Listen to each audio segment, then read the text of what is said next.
Buenos dias a todos estudes, Doña Victorina. Kapitan, kalahati lamang ang takbo ng makina. Bakit hindi natin bilisan? Kung ating bibilisan ay malalagos tayo sa mga palayan. Mangyayari man ay walang maayos na lawa sa lupain ito. Ang lunas ay napakadali. Ewan ko ba kung bakit walang sino man ang nakaisip nito. Magbukas ng bagong ilog na gawa sa kanal at sarhan ang dating ilog Pasig. Ngunit Ginoong Simon, saan ka kukuha ng sapat na pondo upang ipambayad sa mga manggagawa? Di na kailangan, Don Custodio. Pangkat ng mga bilanggo ang gagawa. Ngunit walang sapat na bilanggo. Kung gayoy, hayaan natin ang mga mamamayang magtrabaho. Bata man o matanda. Ngunit kaguluhan lamang may dudulot niyan. Mga kaguluhan?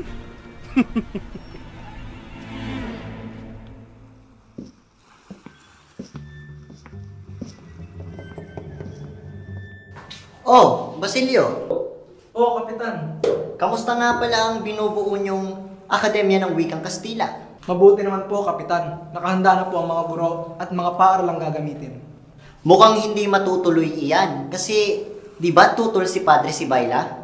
Ngunit nireguluhan na namin ng 2 kabayong kastanyo ang general at nangako siyang tutulungan niya kami. At saan naman kayo kukuha ng pondo? Mag-aambag ang bawat isa sa amin at ang kagamitan ay ibibigay namin sa mayamang si Makaraig. Mabuti naman kung ganoon. Sana maging matagumpay ang inyong mga plano. Paano? Mauna na ako sa itaas at may kailangan pa akong gawin. Sige, Kapitan.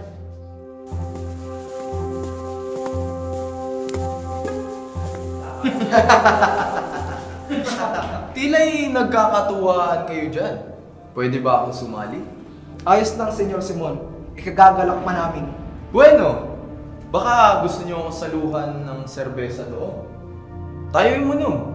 Maraming salamat, Ginoo. Subalit, hindi kami umiinom ng alak. Hindi umiinom? Sabi nga ni Padre Camora, masama raw ang puro tubig ang iniinom. Pabatid mo rin kay Padre Camora na kung tubig na lang ang iniinom niya, kaysa sa alak, mas ikabubuti pa ng lahat. Alam namin na ang tawag sa aming mga Pilipino ay tubig at ang mga Kastila naman ay apoy. Alam naman nating lahat na pumapatay sa apoy ay tubig. Ganun ba? Kailan naman mangyayari ang kababalagang ito? Ito'y hindi kababalaghan, senyor. Ito'y batas ng kalikasan. Bueno, pardoname. Parang napakatapang mong sumagot kay Senyor Simon. Halos kinakatakutan ko. Parang namumukhaan ko yung taong iyon.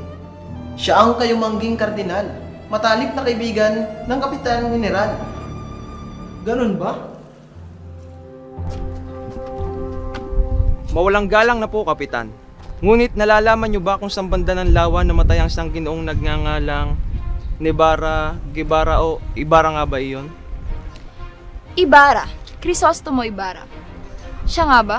Ngunit, asan nga ba si Crisostomo Ibarra? Ayon sa mga kawal, Vamonos! Rapido! Fuego!